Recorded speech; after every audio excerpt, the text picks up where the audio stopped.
Welcome back to another Topical Tuesday, back from Florida. I just put up a little mixtape, 30 minutes of throwaway material. You'll never see that on the road. Come see me on the road. I got a few more dates left. I'm taping a special pretty soon. Hope to see you. Here we go. TikTok ban might be happening. I don't know what it means. Thank you, China, for all the help. Arigato. We'll see what happens. That's Japanese if you didn't get the joke. But I like how they snuck it in. The Republicans and the Democrat, whoever made the bill, they snuck it into this $95 billion aid bill to Ukraine and Israel and all this other shit. They're like, oh, also, we're gonna ban TikTok. Sneaky motherfuckers. That's what I cared about in the bill. I don't care about the $95 billion that be going to the United States of America, people suffering here. I care about TikTok being banned. It's bad enough you're not building hospitals and shit with all that money. Now you're gonna end the thing that keeps these poor patients happy? Fuck you, Congress.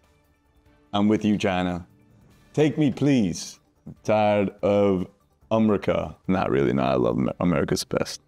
Please don't take me anywhere. Trump is on trial. Speaking of stupid ass Americans, opening statements were today. He talked for 9 minutes about how everyone's out to get him. Yeah, Donald, you're a criminal. That's what happens. They get criminals. You're the law and order guy. Remember?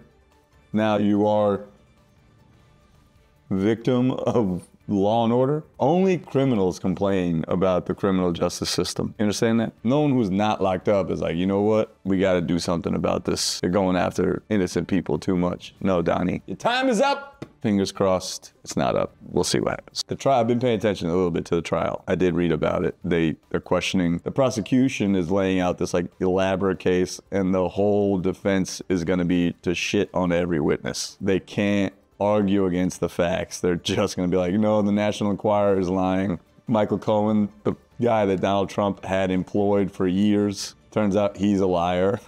All right, Donnie, so what you're saying is you were incompetent when you hired this guy to do all your stuff? And I love that the judge is a guy named Juan, and Trump can't say shit.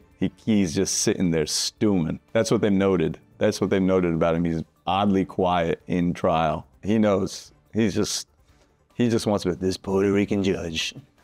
It's probably an agent of Guatemala's Mexican that sent this judge to take me down. I wish you could have like a monologue going on and what's going on in his head in trial. Because you know he's saying some wild shit.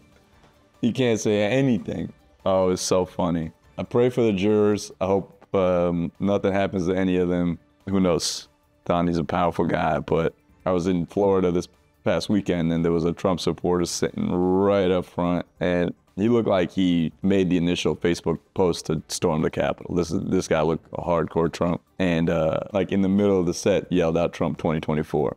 So those jurors, hope you're on the lookout for any guys with heavy beards and wearing socks with sandals coming up to you real fast that you don't recognize. That's a Trump henchman. Knowing them, probably won't do anything, probably trip over themselves and shit their pants, but you know, stay on the lookout. That would have been awesome to be on that jury. Like, I have friends who like try to get out of jury duty recently, and I don't know how jury selection works. Do you get to know which? No, you don't get to know. There's a case that it concerns a very important person doing some illegal stuff, and you just be like, nah, I don't want to do it. And it turns out it's the most important trial of 2024, if not the century. But anyway, good luck to the prosecution.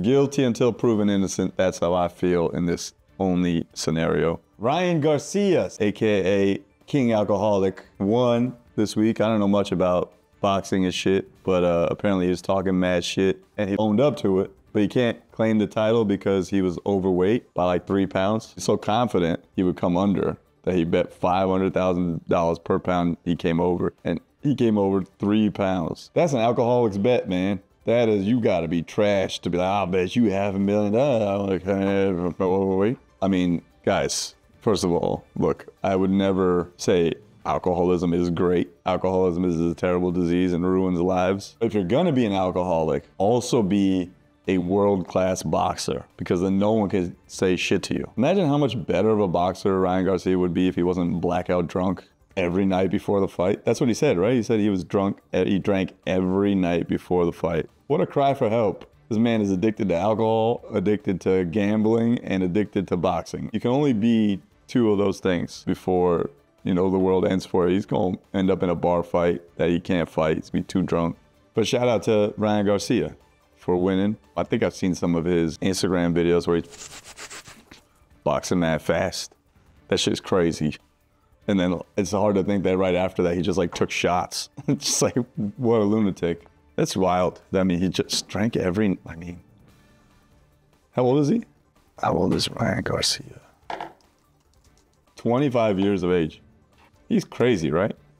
Yeah, he went on like a bender. All right, well, Ryan Garcia, I hope you find Jesus in the bottom of that beer bottle.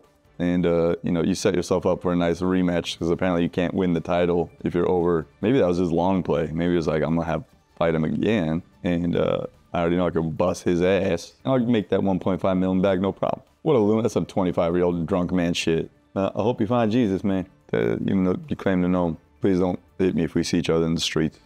I'll just tempt you with a little swirl of booze. Here you go, Ryan. Caitlin Clark. Why is she back in the news? Caitlin Clark gets $20 million from Nike. $20 million in women's money sizes is like $17 million in men's money sizes.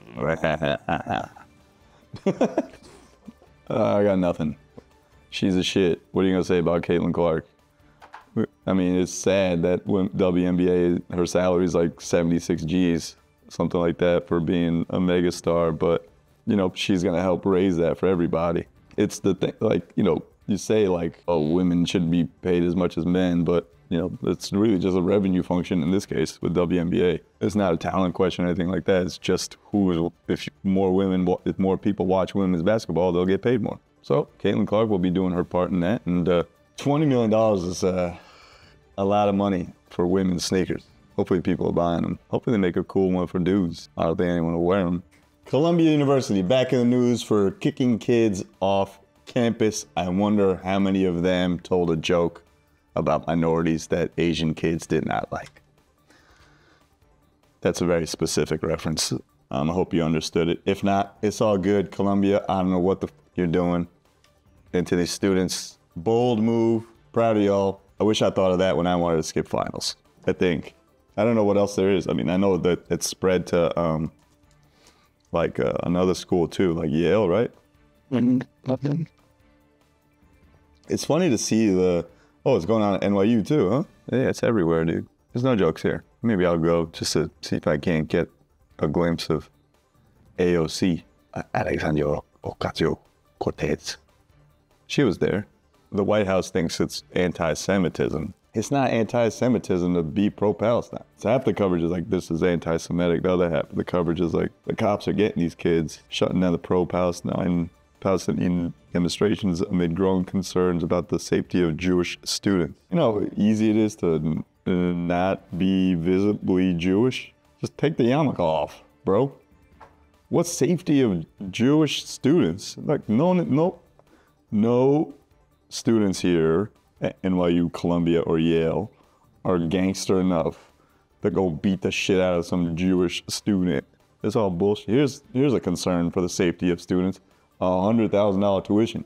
That's concerning. You'll leave these kids broke as fuck. Concern for the students. Get the fuck out of here, bro. If I was these kids' parents who get like the cops sent on them, I would be pretty livid in that if I sent my kid to a school that costs 100 G's a year, my kid damn well better be allowed to take a shit on a professor's desk. Like USC, like come on, you banned a valedictorian from speaking because you thought she was gonna say some anti-Semitic stuff, but she's smart enough to not do that. Free speech is now dead on college campuses. Damn, 2018 was what, 6 years ago? Back then I was like, free speech is alive and well. Columbia, you proved me wrong. I'm sorry I defended some of your actions earlier, back in 2018 when I was kicked off campus for making a joke about Asians or black people and gay people. Back then I said, no, college free speech is alive and well. This happens all the time. This shit's crazy. They're disrupting the classes. It's their classes. Anyway, that's it for Topical Tuesday. I'm gonna go watch the Knicks, hopefully catch another W. Lakers, hope y'all pick it up. Denver Nuggets, what is it? Chicken Nuggets. You've seen Shannon Sharp, that Shannon Sharp clip. I don't care if it's Jamal Murray, Kyler Murray, Steph Curry in a hurry. Lakers in 6. No, it's not looking like that at all. But Go Knicks, man. Go Knicks, go Lakers. Lakers, Knicks in the finals. Lakers in 6. Until then, peace.